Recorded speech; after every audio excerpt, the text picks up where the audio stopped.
Hello, मेरा नाम नसीम है और आज की वीडियो में हम बात करेंगे फोमो के बारे में, यानी फियर ऑफ मिसिंग आउट के बारे में। एक ऐसी सिचुएशंस, एक ऐसा लम्हा जो आपको मजबूर करता है कि आप अपने आप को दूसरों के साथ कंपैरिजन करें।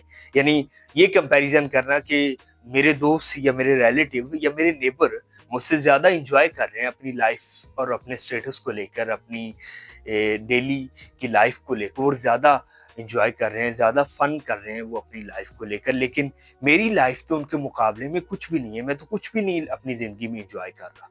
अब सबसे पहले इस कॉन्सेप्ट को डॉक्टर हर्मन ने 1996 में इंट्रोड्यूस करवाया था। अब पहले-पहले तो इस फिनोमेना को, इस पूरे कॉन्सेप्ट को कीप अप विद जोनेस एक इडियम है, उसके साथ रिलेट किया गया। यानी आप दूसरों को कॉपी करते हैं। यानी मान लीजिए कि अगर आपने दोस्त ने एक नई गाड़ी खरीदी है, तो आप भी नई गाड़ी खरीदेंगे क्योंकि आपने अपने लाइफ़स्टाइल, अपने स्टेटस को अपने दोस्त के इक्वल करना है।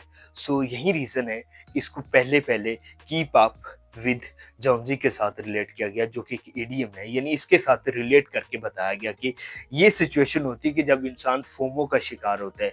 अब जब जैसे-जैसे टेक्नोलॉजी बढ़ती गई, सोशल मीडिया का बढ़ता गया, वैसे-वैसे फोमो साइकोलॉजिकली और इमोशनली इसकी सिचुएशन और इसकी जो ओवरऑल थीम है वो भी चेंज होता गया। अब फोमो की जो सिचुएशन है ओवरऑल, इसको सोशल मीडिया पर ही नहीं देखा जा सकता, बल्कि बहुत सारे बिजनेस के अंदर भी इसका ट्रिकली इस्तेमाल किया जाता है, ताकि लोगों को ज़्यादा से ज़्यादा इन्वेस्टमेंट की तरफ लाया जाए और एक हाइप और एक परसेप्शन क्रिएट की जाती है इन बिजनेसमैन के अंदर, ताकि उन्हें ये बताया जा सके कि ये जो चीज़ आप देख रहे हैं इन्वेस्टमेंट के मुकाबले में, ये चीज़ जो आपको नज़र आ रही है, ये सबसे बेस्ट है, क्योंकि सारे लोग इसी में इन्वेस्ट कर रहे हैं और आपको भी इसी में इन्वेस्ट करना चाहिए। और इस ट्रिक का भी इस्तेमाल किया जाता है बिजनेसमैन के अंदर। अब इस पूरे कॉन्सेप्ट को ब्रांड वैगन इफेक्ट का नाम दिया गया है। अब कहीं न कहीं ब्रांड वैगन इफेक्ट और डॉक्टर हरमन की जो थ्योरी थी फोमो को लेकर, उनका जो आइडिया था, जो कॉन्सेप्ट था, वो सेम ही है। अब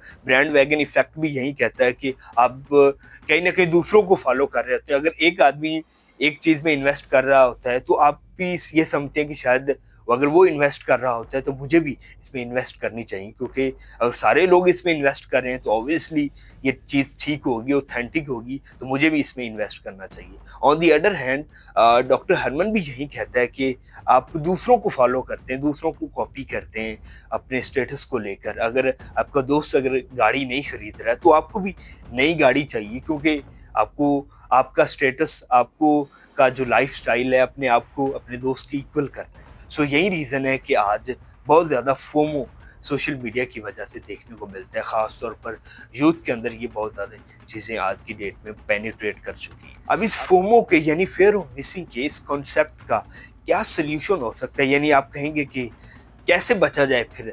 सोशल मीडिया तो यूज़ करना आज की डेट में, आज के टाइम में मजबूरी बन गई है। शायद एज़ अ बिज़नेसमैन या फिर एज़ अ स्टूडेंट हमें ये लाज़मी यूज़ करना, कहीं न कहीं हमें ये फोमो की तरफ भी ले जाता है। लेकिन as a student, as a businessman हमें ये सोशल मीडिया, इसको छोड़ भी नहीं सकते। तो क्या रीज़न्स हैं? कैसे इससे छुटकारा पाया जाए? अब वीडियो के एंड में हम बात करेंगे सॉल्यूशन के बारे में। अब बहुत सारे लोग कहेंगे कि आखिर इसका सॉल्यूशन क्या है फिर? किस तरह से फोमो की सिचुएशन से, यानी फ़ियर ऑफ मिसिंग आउट की जो सिचुएशन है, इससे कैसे छुटकारा पाया जाए? मैं आपसे एक क्वेश्चन पूछता हूँ, अगर आप एक स्टूडेंट हैं, तो क्या कभी आपने सोशल मीडिया पर ये पोस्ट किया है कि आज मैंने 4 सब्जेक्ट में फ़ेल हो चुका हूँ?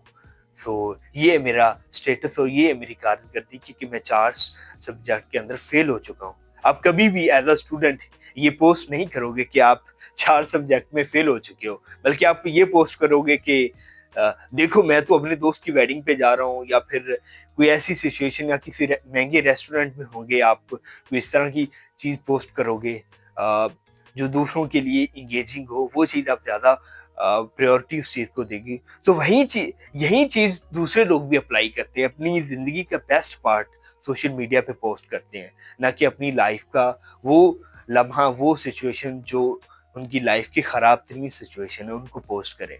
सो आप जब तक ये सोचेंगे कि दूसरे लोगों की लाइफ आपसे अच्छी है, आपसे बेहतर है, तो आप उस वक़्त तक आप साइकोलॉजिकल तो आप सोचेंगे कि शायद उनकी लाइफ आपसे बेहतर है, लेकिन कभी आपने ये सोचा है कि आपके पास उनसे बेहतर क्या है? आप उनसे क्या आप आपके पास उनसे ज़्यादा क्या-क्या चीज़ें हैं, आपके पास उनसे ज़्यादा क्या बेस्ट अपॉर्च्युनिटी है। सो अगर आप इस चीज़ को कंपैरिज़न करोगे, आप विदाउट इमोशनली, आप साइकोलॉजिकल चीज़ों को पीछे छोड़कर अगर सोचेंगे, तो आप ज़्यादा रैशनल डिसीज़न इस हवाले से ले सकते हैं। आज के लिए सिर्फ इतना ही। Thank you.